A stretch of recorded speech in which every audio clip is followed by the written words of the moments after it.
आज हम इस वीडियो में वैगनर के महाद्वीपीय विस्थापन सिद्धांत को विस्तृत रूप से देखेंगे। अल्फ्रेड वैगनर, जो कि जर्मनी के रहने वाले थे, ये एक प्रसिद्ध जलवायुवेत्ता, भौतिकविद, भूवैज्ञानिक जानकार थे, जिन्होंने सबसे पहले 6 जनवरी 1912 में महाद्वीपीय विस्थापन पर फ्रैंकफर्ट के जो भूगर्भीय एसोसिएशन है उसमें अपने विचार रखे थे। चूँकि इनके जो विचार थे वो जर्मन भाषा में थे और जर्मन भाषा एक कठिन भाषा मानी जाती है और इसलिए इनके विचारों को ज़्यादा तरजीह नहीं मिली। 1915 और 1920 में इन्होंने अपने सिद्धांत का परिमार्जन किया। प्रथम विश्व युद्ध होने के कारण इनके विचारों पर विशेष ध्यान नहीं दिया गया, लेकिन 1924 में जब इनकी सिद्धांत का जो जर्मनी भाषा में था अंग्रेजी में अनुवाद हुआ तो पूरे विश्व के समक्ष इनके विचारों को सामने आने का मौका मिला, अवसर मिला और इनके जो कुछ विचार थे उनकी सराहना भी की गई और कहीं कहीं विद्वानों ने इनके विचारों की आलोचना भी की। इस प्रकार इन्होंने अपने जो विचार थे महाद्वीपीय महासागरों की उत्पत्ति, उसको इसी नाम की एक पुस्तक में अपने विचार व्यक्त किए थे। ब्रिटिश भूवैज्ञानिक ने तो यहाँ तक कह डाला था कि किसी भी व्यक्ति को वैज्ञानिक जगत से थोड़ा भी लगाव है तो वो ऐसे बकवास को कभी भी मान्यता नहीं देगा। यानी कि जो वैगनर की जो परिकल्पना थी उसको इन्होंने एक तरह से क्या माना, मनगढ़ंत माना और अपने दिमाग की उपज माना कि कहीं भी उसमें कहीं से भी वैज्ञानिक जो तथ्य हैं वो नज़र नहीं आते हैं, ये केवल वैगनर की अपनी कोरी कल्पना हो सकती है। इसलिए उन्होंने इसका घोर विरोध किया, आलोचना की। लेकिन इसके बाद भी जो वैगनर का सिद्धांत था उसने आगे आने वाले जितने भी सिद्धांत थे उनके लिए एक तरह से आधारभूत या यूँ कहें कि प्लेटफॉर्म का क्या किया, कार्य किया। क्योंकि इन्होंने अपने सिद्धांत को प्रतिपादित करने से पहले विश्व के जो अलग अलग भाग हैं उनके बारे में बहुत सारी जानकारियाँ जुटाई। जलवायु संबंधी जानकारी, धरातलीय संबंधी जानकारी, चट्टानों से संबंधित जानकारी, अनेकों स्थानों का इन्होंने भ्रमण भी किया और उसके बाद इन्होंने अपने जो विचार थे वो दुनिया के सामने रखे। वैगनर का जो मुख्य उद्देश्य था वो ये था कि पृथ्वी के ऊपर जो जलवायु परिवर्तन हुए हैं उसके पीछे कारण क्या है। क्या जलवायु में परिवर्तन हुआ है या कुछ ऐसी घटना घटित हुई है कि जिसके कारण ऐसे जलवायु के लक्षण उन स्थानों पर पाए जाते हैं जहाँ आज बिल्कुल भी विपरीत प्रकार की जलवायु पाई जाती है। उदाहरण के लिए उन्होंने देखा कि अंटार्कटिका महाद्वीप पर कोयले की जो उपस्थिति है वो इस बात को प्रमाणित करती है कि ये भाग कभी न कभी उष्ण आर्द्र जलवायु का क्या रहा होगा, हिस्सा रहा होगा और यहाँ सघन वनस्पति उगी होगी और बाद में भूगर्भीय हलचलों की उथल पुथल से वो जमीन के अंदर क्या हो गया, दब गया होगा और कोयले में बदला होगा। इसी प्रकार प्रायद्वीपीय भारत पर हिमानी की जो अवशेष मिलते हैं वो भी इस बात की पुष्टि करते हैं कि ये प्रायद्वीपीय भारत कभी न कभी पृथ्वी के उस भाग का हिस्सा रहा होगा जहाँ पर विस्तृत रूप से हिम के जमाव रहे होंगे। तो इस प्रकार वैगनर का जो सिद्धांत है वो 2 मान्यताओं पर आधारित है कि यदि स्थल भाग स्थिर रहे और जलवायु कटिबंध स्थानांतरित हुए हैं, अर्थात उनका मानना है कि स्थल भाग स्थिर रहे हैं तथा जलवायु कटिबंध स्थानांतरित हुए हैं,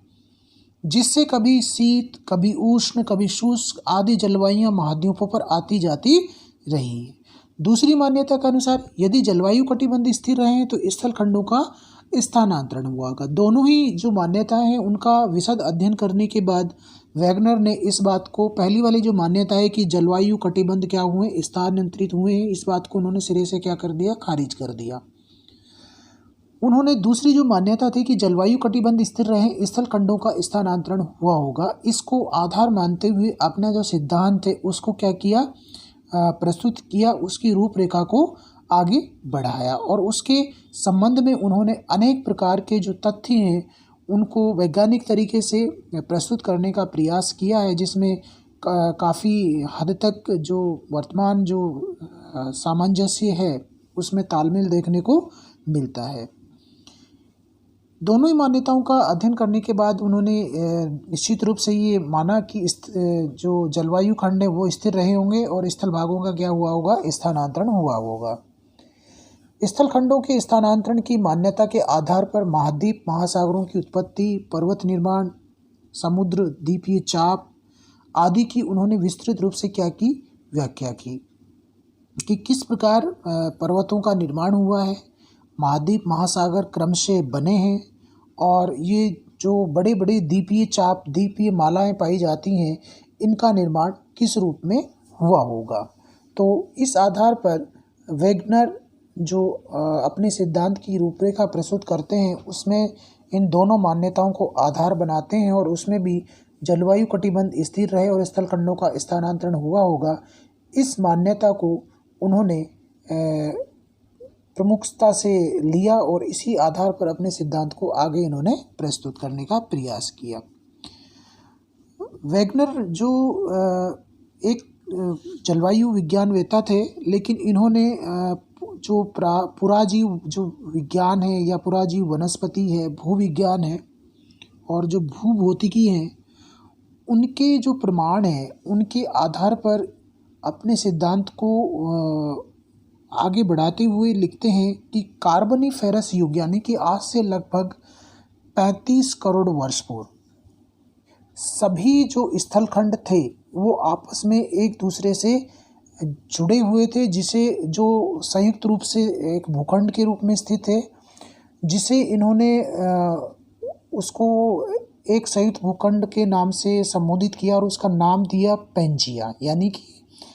कार्बोनिफेरस युग के अंदर जो सभी भूखंड आपस में परस्पर जुड़े हुए थे, उन्होंने इसे संयुक्त भूखंड यानी कि पेंजिया के नाम से संबोधित किया। इसके अलावा इन्होंने कहा कि इस पेंजिया के चारों ओर एक विस्तृत क्या है, सागर फैला हुआ था, यानी कि विशाल एक महासागर था जो इस स्थलखंड को चारों ओर से घेरे हुए था। इस विशाल महासागर को वेगनर ने पैंथालासा के नाम से संबोधित किया। इसके अलावा उन्होंने एक बात और अपने सिद्धांत के समर्थन में कही कि जो पेंजिया भूखंड था वो अनेकों जगह से क्या हुआ था, दरारों के माध्यम से, यानी कि जो संयुक्त भूखंड की हम बात कर रहे हैं उसमें भी वो अनेकों जगह से सीमांत सागर कहें या दरारों के माध्यम से वो कई टुकड़ों में क्या था, विभक्त था, जो कि आगे चलकर इसके टूटने का क्या बनता है, आधार बनता है। तो इस प्रकार वेगनर ने जो अपना कार्बोनिफेरस युग से इस सिद्धांत की शुरुआत करते हैं और पेंजिया और पैंथालासा नामक दो महत्वपूर्ण जो भू आकृतियाँ हैं पृथ्वी की उत्पत्ति या महाद्वीपों की उत्पत्ति से पूर्व की, उनके बारे में विस्तार से वो बात करते हैं। जैसा कि मैंने आपको पहले बताया था कि पेंजिया पर अनेक छोटे छोटे आंतरिक जो सीमांत सागर जिनको कहा गया उनका विस्तार था, और पेंजिया के चारों ओर जो विशाल जलराशि थी उसको उन्होंने पैंथालासा के नाम से संबोधित किया। पेंजिया के दो मुख्य स्थलखंड थे, यानी कि पेंजिया के क्या थे, दो स्थलखंड थे जो कार्बोनिफेरस युग के उत्तरार्ध में, यानी कि कार्बोनिफेरस युग का जब अंत हो रहा था तो उस समय इस पेंजिया का विखंडन क्या होता है, प्रारंभ होता है। सबसे पहले इस पेंजिया का जो विखंडन हुआ वो दो मुख्य स्थलखंडों में हुआ, जिसे लारेंसिया और गोंडवाना लैंड के नाम से जाना जाता है। यानी कि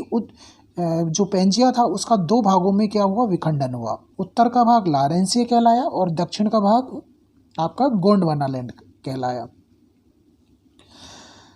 गोंडवाना लैंड और लारेंसिया में अलग अलग बाद में इनका भी टुकड़ों में विभाजन होता है। जैसे लारेंसिया में उत्तरी अमेरिका, यूरोप और एशिया के भूखंड सम्मिलित है, जबकि गोंडवाना लैंड में दक्षिण अमेरिका,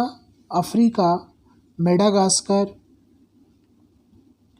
प्रायद्वीप भारत, ऑस्ट्रेलिया, अंटार्कटिका महाद्वीप सम्मिलित है। तो इस प्रकार लारेंसिया और गोंडवाना लैंड दो एक बड़े स्थलखंड के रूप में थे, और ये दोनों ही जो बड़े स्थलखंड थे उनके अंदर भी कई सीमांत सागर थे, जिनके सहारे जब विस्थापन होता है, प्रवाह होता है स्थलखंड का, तो ये उन सीमांत सागरों के सहारे क्या होते हैं, अलग अलग टुकड़ों में टूटकर अलग अलग दिशाओं में क्या करते हैं, गति करते हैं। उसके बारे में आगे अगली स्लाइड में बात करेंगे। वैगनर ने यह भी बताया कि महाद्वीप यानी कि किससे बने हुए हैं, सियाल से बने हुए हैं और उनके नीचे सीमा और निफे परत है। वैगनर महोदय बताते हैं कि सियाल सीमा पर बिना किसी रुकावट के क्या कर रहा है, तैर रहा है, जिसके कारण सीमा पर जो सियाल है उसमें क्या होता है, प्रवाह होता है, अर्थात विस्थापन होता है कि बिना किसी बाधा के। लेकिन आगे जाकर ये पर्वतों की उत्पत्ति के संबंध में अपनी ही बात से पलट जाते हैं और कहते हैं कि सीमा के द्वारा निफा के प्रवाह में अवरोध उत्पन्न होने के करने के कारण ये जो मोड़दार पर्वत हैं, जिन्हें हम हिमालय कहते हैं, आल्प्स कहते हैं, रॉकी और एंडीज के नाम से जानते हैं, इनकी जो उत्पत्ति है उसके पीछे ये बताते हैं कि सीमा के मार्ग में सीमा द्वारा क्या डाली जाती है, बाधा डाली जाती है, जिससे घर्षण के कारण, दबाव के कारण जो संचलन बल लगता है उससे ये मोड़दार पर्वतों के रूप में क्या करते हैं, जन्म लेते हैं। कार्बोनिफेरस युग में पेंजिया का दक्षिणी ध्रुव अफ्रीका में नटाल के पास स्थित था और विभिन्न शक्तियों के कारण पेंजिया का विभाजन प्रारंभ हो चुका था, जो एक दूसरे से अलग होकर स्थानांतरित हो रहे थे। लारेंसिया और गोंडवाना लैंड के बीच में जब ये दो टुकड़ों में विभाजित हुआ था तो लगभग